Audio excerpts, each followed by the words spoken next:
Hey, it's Thomas Moretti from CoolCleveland.com, and we're here today at Playhouse Square, and we're here with Terry Schwarz.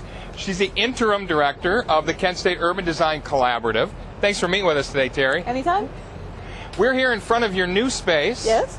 It doesn't look real new. This doorway looks rather distressed, but it looks cool. Yeah. We're really right at Playhouse Square. If we look down this way, we can see the theaters, and we're right on Euclid Avenue. You guys were in the Triangle building, right, at Huron and Prospect. Right. Why the move over here to Euclid Avenue? Well, our lease was up, and we decided that we needed a space that allowed us to have more room for the students. This is a great location here in Playhouse Square. We're right on the Euclid corridor line. We have great visibility, awesome neighbors, so we're happy here. You're cool. You're in a construction zone right now because you're getting everything We're still working already. on it. Our space is ready. We don't have a sign yet, and there's still some work being done on the outside of our building. But inside, we're all set, so people should come and visit us. Talk about what you guys do here at the Kent State Urban Design Collaborative. What are you doing with students and in partnership, because you guys partner with a lot of community groups? We do. The Design Center, the Cleveland Urban Design Collaborative, is part of the College of Architecture. So we have up to 36 graduate students at any time who take their graduate urban design courses with us. We also run a nonprofit design practice out of our operation. So we work with communities around the region. So that's interesting. They come to you and you serve to do what? Research for them, collaborative design, charrettes, things like that? All that stuff. I mean, we really respond to the needs of our community partners. We do streetscape design, neighborhood planning. We do larger scale initiatives, some very micro scale projects. We adapt our toolkit depending on the needs of our clients. And what kind of clients do you work with? For example, what kinds of projects have you worked with some public agencies, for example, in the region? We work with almost all the Cleveland community development corporations. We work with Slavic Village and Kudell Improvement. We work with the city of Cleveland, but we get much farther afield. I've been as far east as Newbury, which I'd never been to Newbury until they became a client. We go down south. Sometimes we're working in Oberlin. We have clients around the region, and again, I mean, the needs of the clients dictate the work that we do. Right. Another project you've been involved with, that you and I first met, was through Pop-Up City. That's right. Which was funded by the Civic Innovation Lab. This was a great concept that you came up with to do temporary projects to sort of throw the spotlight on underutilized or underappreciated urban spaces.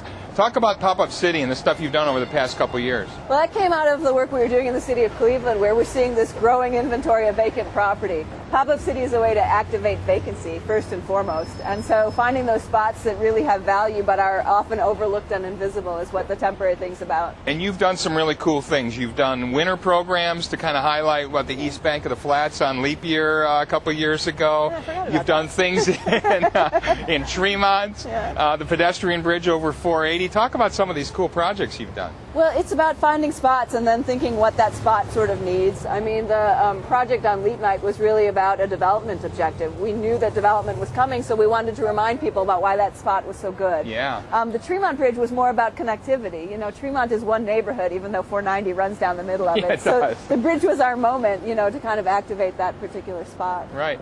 You've done a lot with retail, and you're planning another big one here that you're starting to talk about right here on Euclid Avenue, right, with a couple of partners. Yeah, that one's just sort of starting to come together, but this notion that downtown Cleveland should have retail. Big cities have that sort of thing. What a concept. Yeah, go figure.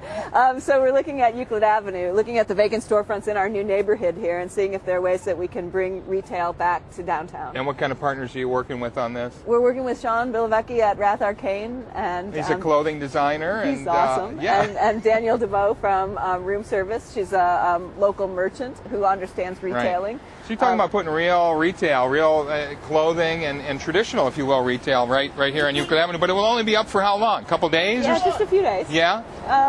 It's hard to sustain retail permanently in Cleveland. We know this. But, I mean, if we can kind of spark something just short term, it reminds people of why shopping downtown is important. Right. Another thing you're trying to do, as you said, there's a lot of vacancies in the city and a lot of vacancies in the county. And you're starting to look at this problem, and the Urban Design Collaborative is working with the city, with the county, on a bigger project to deal with this vacancy issue. Yeah, we've been working on this. It's an initiative called Reimagining a More Sustainable Cleveland. And now it's called Reimagining a Greater Cleveland because we've taken more than city limits. It now focuses on the county as well, and ways that we can really be more systemic about understanding the transformation that's underway in our region. And when you say the transformation, give me some numbers. How many how many vacancies are we talking about here? It's in the thousands now, isn't it? Yeah, there's a bunch. I mean, within city limits, there's about 20,000 vacant lots. Wow. There are at least 8,000 vacant and distressed buildings Really? within city proper. And that's I mean, just Cleveland City itself. When Yeah. you look at the county, multiply that. well, in the county it gets tricky because the way that you define vacancy changes, but there's a lot. Just trust me on that one. Yeah. The concentration's within the city of Cleveland, but the foreclosure meltdown is really kind of causing these ramifications to reverberate outward. And are you dealing with County Treasurer Jim Rokakis on his land bank concept? Is that part of this conversation? Yeah, we love the land bank. I mean, Yeah. the land bank's a decision-making tool that can really kind of guide the way that we reshape the region, figuring out where our development priorities are and where we need to do other things. So it's about a strategy for Yeah. where we develop, where we don't develop, how we develop. And what other kinds of non-traditional uses we can begin planting within urban settings.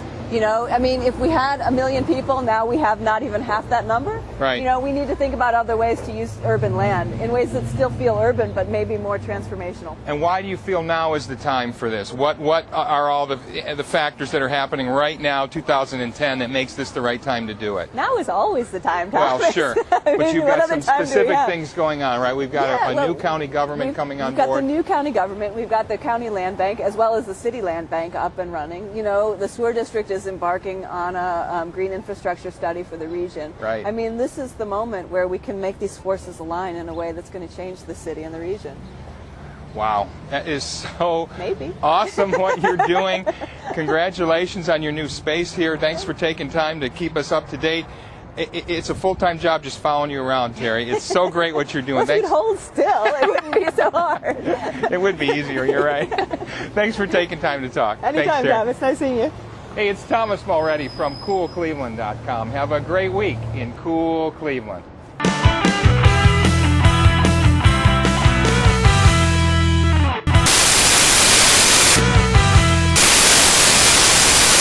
Thomas. Thomas. Thomas. Thomas. Thomas. Thomas.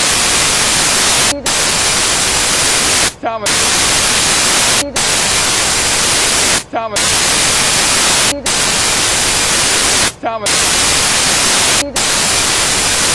Thomas.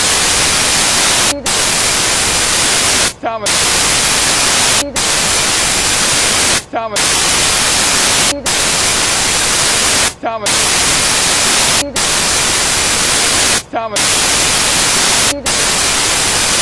Thomas. Thomas.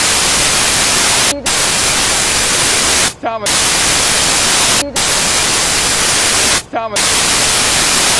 Talk.com. Have a great talk.com. Have a great talk. Thomas. Thomas. Thomas. Thomas. Thomas. Thomas. Thomas.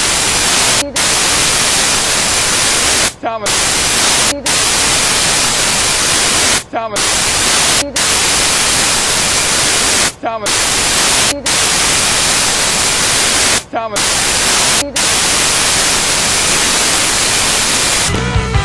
Talk.com. Have a great talk.com. Have a great talk.com. Have a great talk.com. Have a great talk.com. Have a great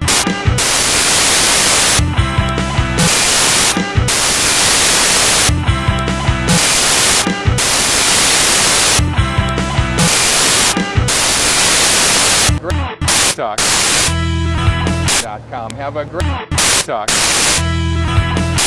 Have a great talk.com. Have a great talk.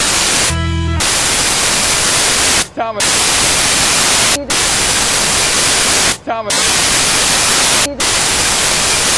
Thomas. Thomas. Thomas. Thomas. Thomas.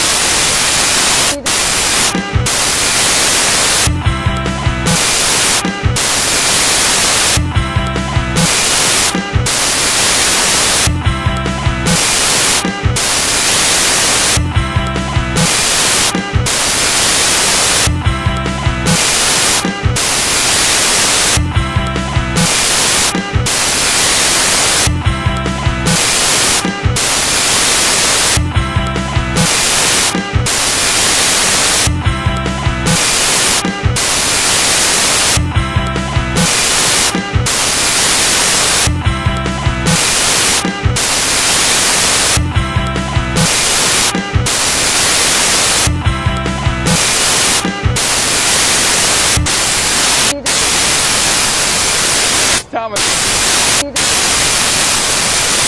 Thomas. Thomas.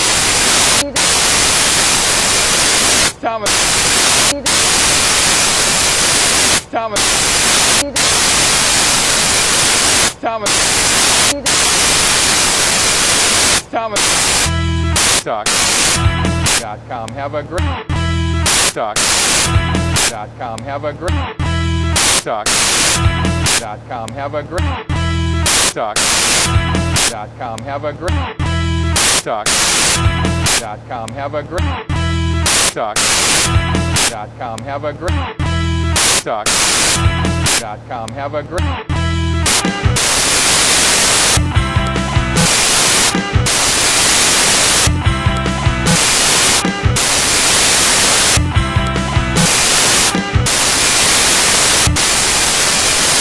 Thomas. Thomas. Thomas.